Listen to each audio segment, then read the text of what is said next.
wabarakatuh. Kami dari kelompok 1 yang beranggotakan saya Aliza Zina Elvira, Saya Jamila Tunupus. saya Nela Sapaka Subilo. Saya Nafariful Hafiz. Jadi di sini kami akan berdiskusi tentang Kabinet Sukiman. Yaitu kabinet yang berada pada masa demokrasi parlementer. Saksikan terus ya video ini. Ya. Nah, jadi kemarin kan kita dikasih tugas nih sama Bu Tias, disuruh untuk diskusi mengenai Kabinet Sukiman. Nah, aku udah bagi beberapa materi. Kak Nis bagian program kerja, Nopal bagian situasi keamanan dan konflik politik, aku bagian perkembangan Kabinet Sukiman, dan Nelot bagian akhir kabinet dan kesimpulan ya.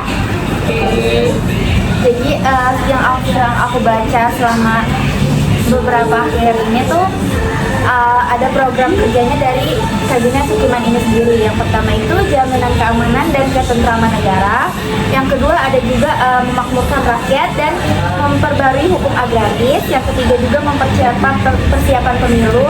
Lalu ada politik luar negeri bebas aktif dan status Irian Barat. Dan yang terakhir itu mereka mempersiapkan undang-undang buruh, perjanjian kerjasama UMR, dan menyelesaikan pertikaian buruh. Itu aja sih yang aku dapat dan aku baca.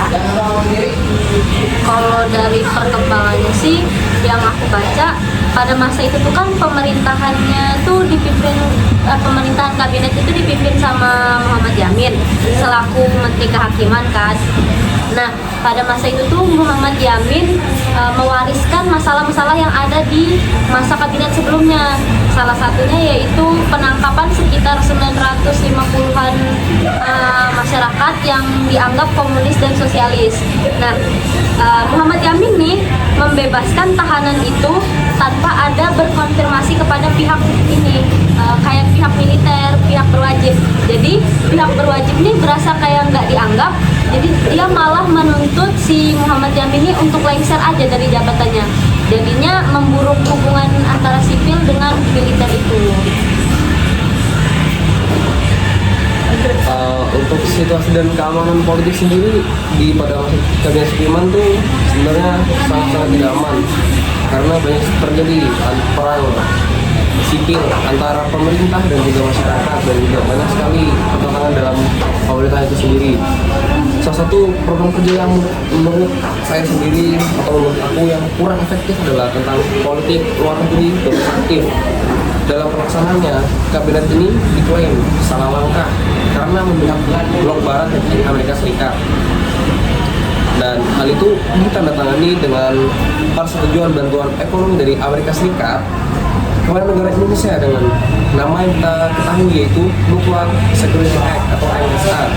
Oleh karena itu, Kabinet Sukiman dianggap melanggar politik luar negeri bebas aktif dan diklaim sudah ikut serta menjalankan kepentingan Amerika Serikat.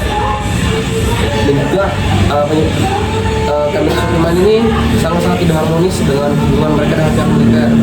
Terlebih juga banyak sekali terjadi pemberontakan yang terjadi yang tidak dikemaskan baik. Misalnya yang terjadi di Jawa Barat, Jawa Tengah, dan Sulawesi Selatan, dan juga tentang masalah Irian Barat yang belum terselesaikan sampai pada masa Kabinet Sukiman. Jadi kita masuk di akhir masa jabatan Kabinet Sukiman. Sudah dijelaskan oleh Nopal tadi bahwa mereka mempersetujui atau menandatangani Mutual Security Act atau MSA, yang dimana tuh rakyat menganggap bahwa Kabinet Sukiman ini terlalu pro kepada blok barat atau yang dipegang Amerika Serikat, sehingga mereka ini bertentangan dengan politik luar negeri bebas aktif yang dicetuskan oleh Muhammad Hatta. Dan juga mereka ini mendapat bantuan ekonomi dan bantuan militer dari Amerika Serikat, walaupun sebenarnya ini tidak ada tujuan tertentu, tetapi masyarakat ini pasti mereka berpikir bahwa kalau mereka membantu kan pasti harus ada tujuan yang dicapai oleh mereka. Nah, jadi mereka ini harus segera melengsarkan Kabinet Sukiman. Dan juga faktor lain yang membuat Kabinet Sukiman ini jatuh yaitu adanya mosi dari Joyo Kusumo, yaitu selaku Partai Rakyat Nasional, yang dimana ia memberikan mosi tidak percaya, yaitu adanya penandatanganan MSA yang dimana itu tidak berbanding kebalik dengan politik luar negeri bebas aktif yang dilancarkan atau diselenggarakan di Indonesia. Kemudian dampak dari mosinya Joyo Kusumo ini juga memiliki dampak tahu. Salah satunya dampaknya yang paling pusat itu Ahmad Subarjo selaku Menteri Luar Negeri ini dia dijatuhkan atau mengundurkan diri selaku Menteri Luar Negeri, dan juga Kabinet Sukiman ini memberikan mandatnya kepada Presiden bahwa ia tidak bisa melanjutkan pemerintahannya lagi. Jadi dapat disimpulkan bahwa Kabinet Sukiman ini walaupun tergolong muda umur jabatannya, tetapi mereka sudah memiliki program yang sudah sistematis. Akan tetapi adanya konflik dan beberapa hal yang tidak bisa dicapai atau tidak bisa diganggu, jadi mereka itu programnya kayak sia-sia saja tapi tidak dikerjakan. Ternyata dari hasil diskusi kita banyak banget ya yang menarik dari Kabinet Sukiman nih.